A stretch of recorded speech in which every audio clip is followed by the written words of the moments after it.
Hi, thanks for joining us for the Family Plot, Gardening in the Mid-South. I'm Chris Cooper. Orchids give a sophisticated look to any room, but there are certain things you need to do to keep them happy and flowering. Also, it will be summer soon, and that means it's time to change out the plants in the flower bed. That's just ahead on the Family Plot, Gardening in the Mid-South. Production funding for the Family Plot, Gardening in the Mid-South is provided by the WKNO Production Fund, the WKNO Endowment Fund, and by viewers like you. Thank you.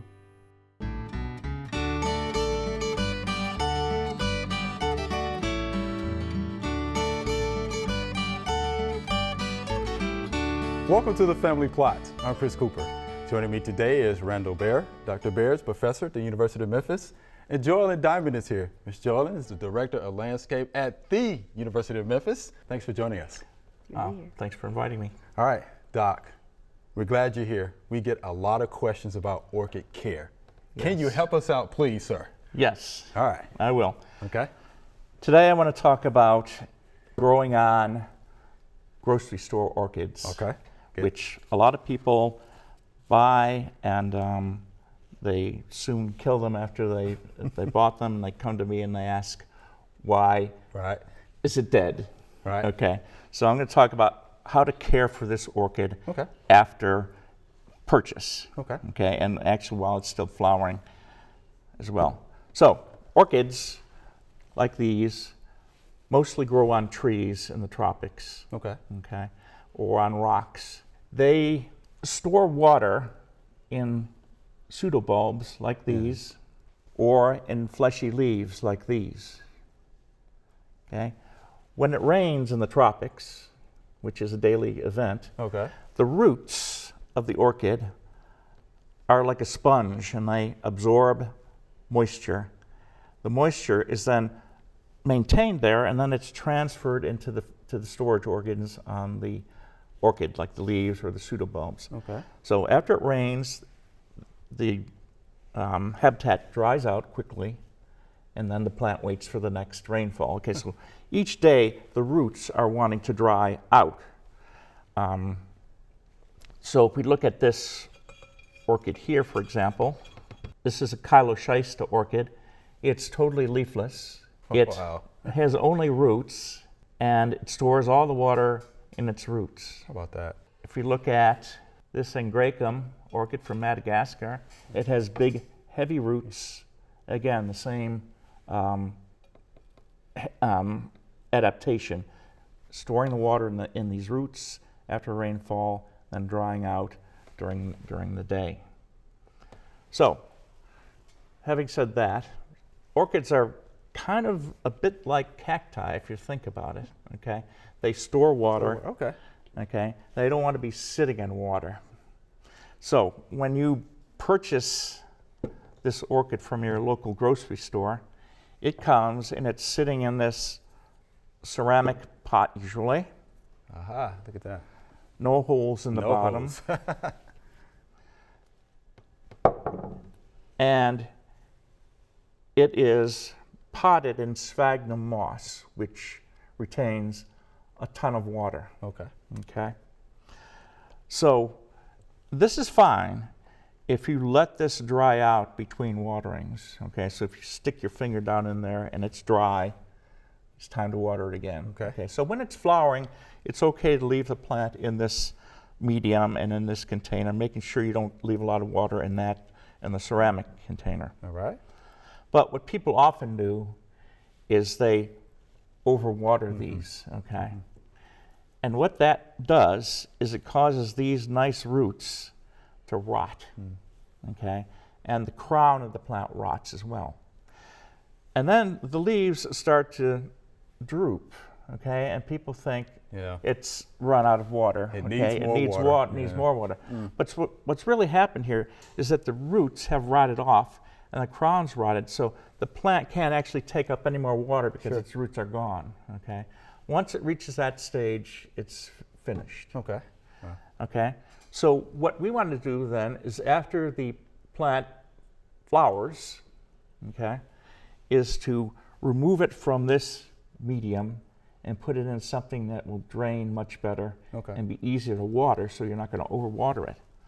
So what I would do, and I'll just demonstrate here what we're gonna do, hopefully, is get the plant. Oh, there you go. There we go. All right. And they come Look in, at that. it's in a, just a cheap plastic pot that they mass produce these plants in. And there's the roots, and they're the nice and roots, pliable wow. when they're wet, okay? So orchid roots are stiff when they're dry. You can see that, you can break that, it crunches. Yeah, sure did. Okay. These roots are nice and pliable, so you want to make sure that this medium is nice and wet before you try and repot it, okay? Because the roots will become nice and pliable once you have done that.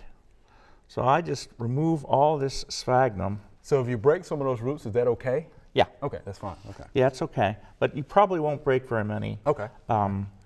when they're moist. But make sure any orchid, make sure you soak it before you go to transplant it, Okay. because it'll make the roots very pliable, and then you can position them in the pot afterward.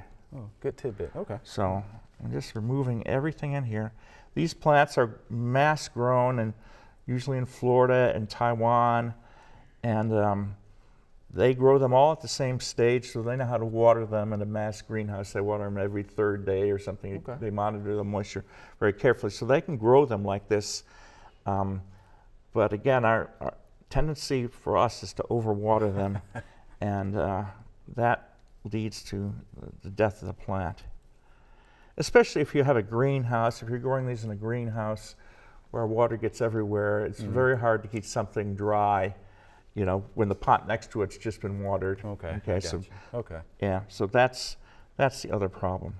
So there I've removed. Wow, you did a good job with that. Yeah, How about we've that? removed all that sphagnum, and there you can see the healthy root Nice system. roots. So it's nice and green. The root tips are nice and green. Okay. So healthy roots. You don't want to see, if you see brown roots, that means they're dead, okay, and you can Right. remove those as well. But these are all nice and healthy. So what you want to see with an orchid is nice, healthy roots. And you also generally want to repot orchids when the roots are growing, like in the springtime is the best time to repot orchids. So I've got that out of the way. Now we can go ahead and pot it. And I prefer clay pots for a couple of reasons. One reason is that the pot breathes easier, so you get lots of air exchange, and it'll dry out. Once it's been watered, it'll dry out quickly. These orchid pots are especially made with slots in them so that the water will run out. So you can buy these at your local home improvement store. So they're fairly easy to obtain. If you don't have the orchid pot, you can just use a regular clay pot. So I just prefer clay. Some people like plastic, but I prefer clay because it dries out. The other thing with clay is it's heavy, okay? And it's not as easy to tip over, okay? When you have a plant that's in a plastic pot, it's easy to tip over, especially in a greenhouse. So the clay gives it that stability that it needs. So then I go ahead and I put in extra drainage in the bottom of the pot. I put these pot shards, which are broken up clay pots. So when you break a clay pot, you just save the pieces, or you can use styrofoam pellets, some people like to use. Okay. Anything to provide additional drainage. Charcoal is another thing you can put in the bottom. So I just put that in there for extra drainage, plus it gives the pot extra weight. Okay. Okay, so the pot is good and now steady. nice Okay. and heavy. Right. Okay. Then potting, I'm going to use orchid bark, okay, which is available again at your local home improvement store. It's available online. It's fir or pine bark, and it's well drained. It's pH balanced. It will last 2 or 3 years. Wow. Okay, so about every 2 or 3 years you have to repot the orchid, but it lasts quite a good long time. Yeah, it Okay, is. so My goodness. you can buy that in bags at your local home improvement store pretty easily, or online. So then it's a simple matter of taking the orchid and positioning it in the pot and getting all the roots down in there. Okay, and then pouring the bark in around here. Maybe I'll just Some in there. take some and take it by hand and put it in there. So the bark will sift down and around the plant. Okay, and you want to make sure you keep the crown of the plant above soil level, okay, so it doesn't rot. Okay, so that's the other thing here that you want to do. There you go. Yeah. You've done it a couple of times. I've done this a few times. Yeah, so you get all that nice bark in there, push it down in, nice and firm. A few more pieces there. Okay. That, and then, okay, so there, it's positioned nicely in there. The stake can be repositioned. So we keep it stake, Yeah, right? we can keep the stake, yeah. You may have to readjust it a little bit. The other thing you can use to keep this plant stable while it's becoming accustomed to the new pot and growing into the medium is to put one of these in there, which is a rhizome stake. Okay, so this rhizome stake clips on the edge of the pot, but you put it near around the base of the plant and about that? just push it down in. Well, Okay, let me turn this plant around this way. So I push that in there, and that will help the plant stay in position while it begins to take to the new pot. Then you can remove the rhizome stake later on. Then it's ready for watering. Then you just water it, and then this, if it's in the summertime, if you've got it outside under shade, you could water it every day, and you won't worry about it. Okay. In the winter, if you bring it inside and grow it under lights or on a windowsill, you can water it every few days. Good deal. Okay, and you're not going to worry about having that rot. Well, Doc, we're glad you're here. That was some good information. What do you think Very about that? good. Very Good good. information. Learn more about orchids. So thank you much, okay? Well, I'm glad to do that anytime. All right, thank you. Yeah.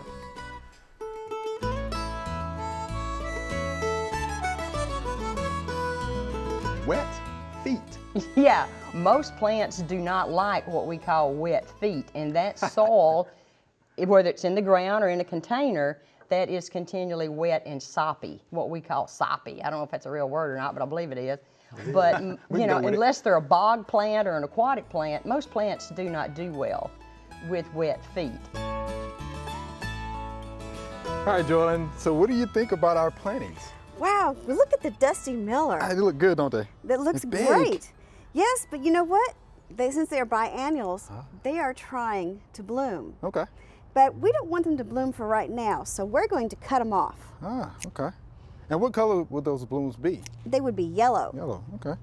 So they will be pretty. And we may want to let them bloom at some point. All right. But for right now, we don't want them to bloom. Okay. Man. So there we go. And we had that one here that had problem. And if you notice, it did come back. It's still coming back. So we're Oh, it gonna, did. It sure but did. we're gonna get rid of this Okay. dead part out here. So we'll let that keep growing. Look at that. And as you know, these will last all summer long. So we don't have to spend extra money buying flowers for this area. Wow. But we'll add to it with some interesting flowers. First, got to get rid of the pansies. I know they look great, They don't look good. But usually when things look great, it's the time of year we have to change them out so something else will look great. This is always the hard part for me, though. Yeah, They look so good. it's hard for everybody. Oh, gosh. All right, so you want to get to it? Yes, let's start let's pulling do them it. up. Is that? Nice. Our amended soil is working. Yeah, I was going to ask you, what do you thought about the soil? Yeah, I don't think we need to amend it anymore. I think what we've done is fine. Of course, this is spring, and we're not going to be tilling up the garden yet. All right, Jordan, so I think Okay. that's it, right? Yes. Okay. Now, since it's spring and we're going to start with a new planting, we're going to put a little bit of slow release fertilizer down where we're going to plant. Okay. And again, we'll just sprinkle a little around the area we're going to plant. Not a whole lot.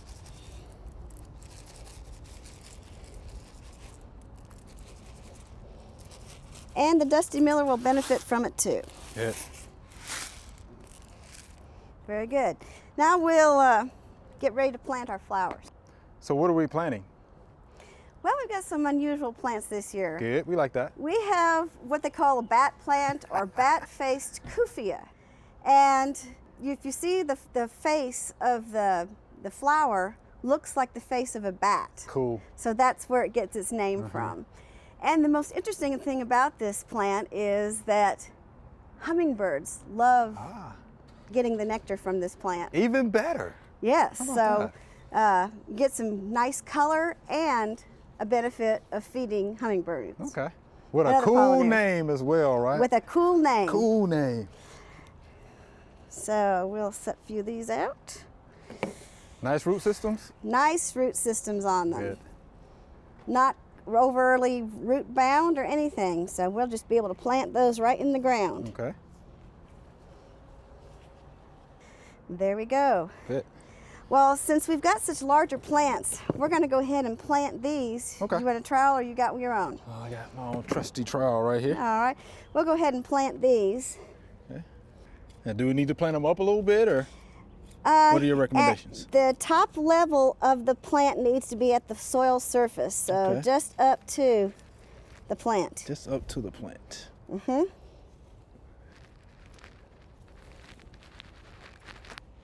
Okay. And next, we're going to put in some Angelonia, and this one is called Blue, Big Blue. It should get taller, so we'll put a few of these just in the back. Okay. Again, root systems are pretty looks good. good. You might want to just tickle these a little bit to put them in the ground. Okay. Next, we've got another somewhat unusual plant that likes the sun.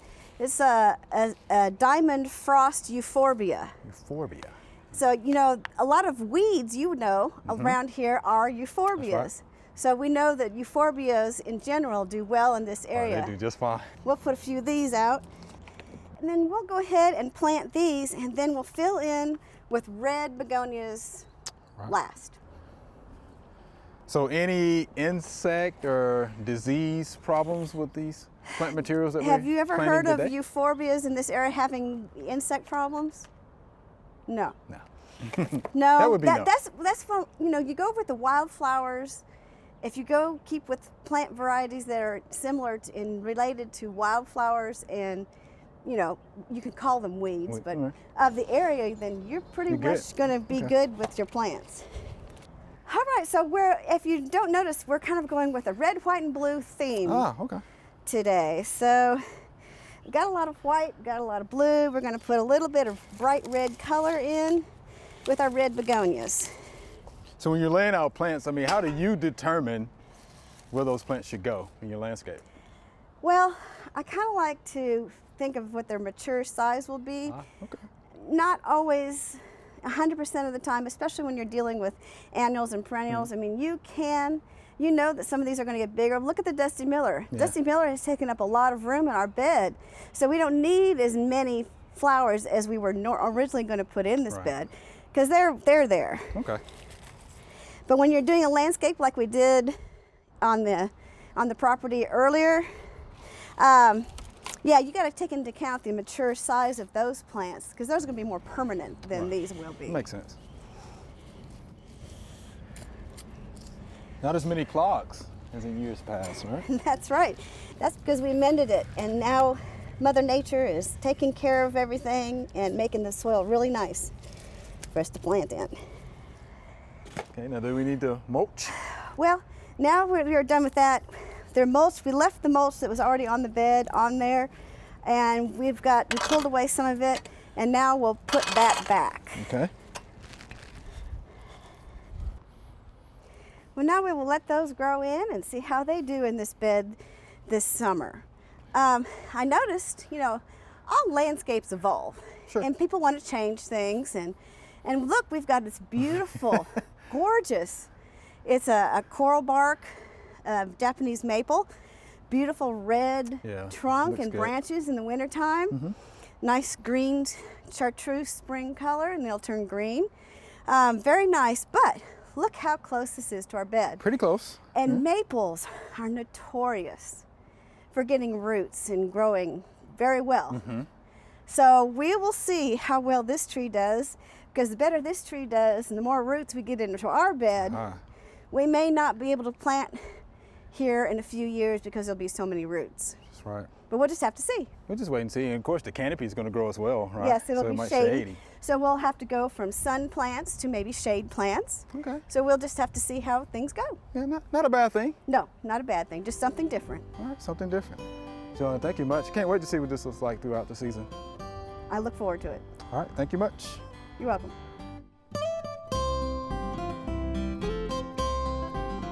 If you remember back last November, we planted these pansies in this bed. We incorporated some cow manure and some slow release nitrogen fertilizer in this bed. And look at how beautiful these pansies are. It's warmed up a little bit, as you can see. The blooms are very prolific. Now we're gonna go take a look at a bed which we actually planted at the same time that had no nitrogen. Now look at the difference. These pansies over here are pretty much dead, or they're dead, they're dying. No fertilizer whatsoever. Here's your difference. All right, this is our Q&A session.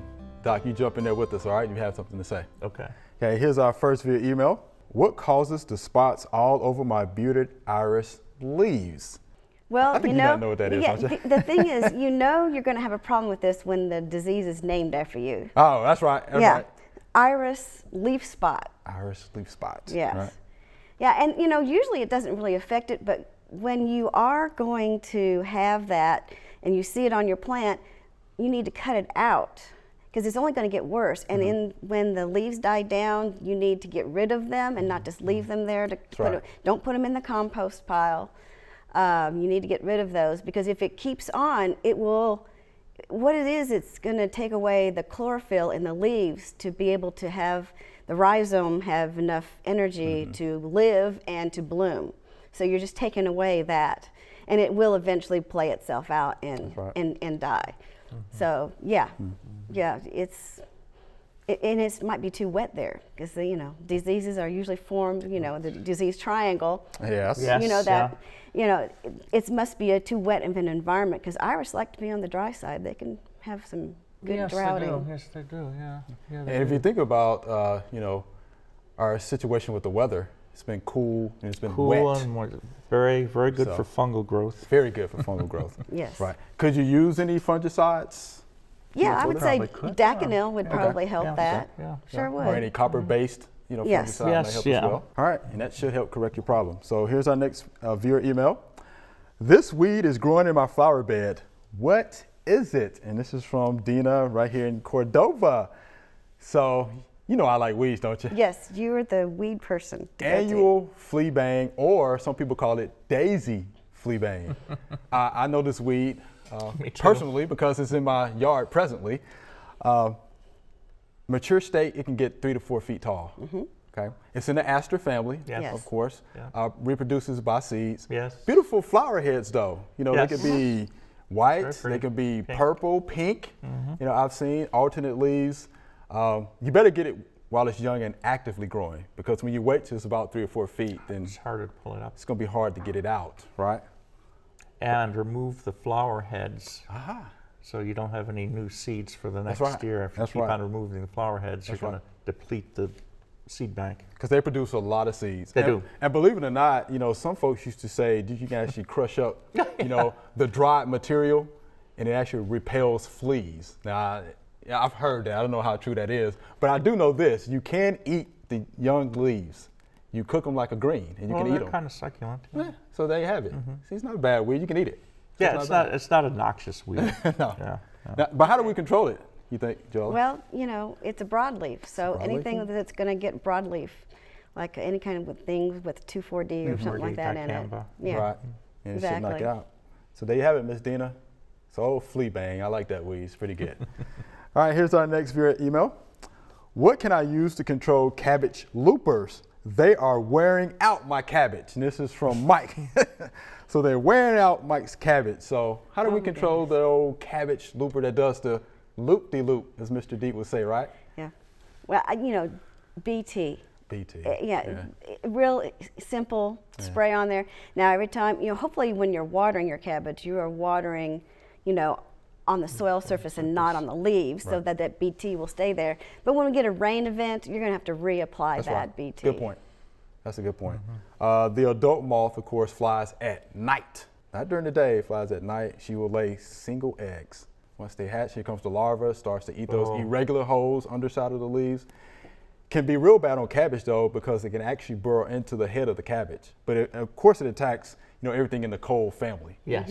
Your leafy Yeah. vegetables for the most part. Yeah. But I always tell people, look for the fecal waste, the fecal material. Then yes, it's a good point. And you can find the cabbage looper Yeah, pretty that's easily right, that yeah, way. that's But right. BT works. Yeah, and it'd be Cabbage just so is easy good. to spray BT on them once you see that signs of it. Even if you can't find the actual Larvae, looper, yeah. if you see the telltale signs of it, those tiny holes or the fecal matter, then just put the BT on there and you'll be safe. And that'll do it. And BT is safe. It's it is safe. a safe product. Yes, yes. So yes, I would yeah, definitely use that. Yeah. All right, so there you have it, Mike. Good luck. Okay? So, Doc, still, we're out of time. That was fun. Yes. Good. Great. Thank you much. Good questions. All right. Remember, we love to hear from you.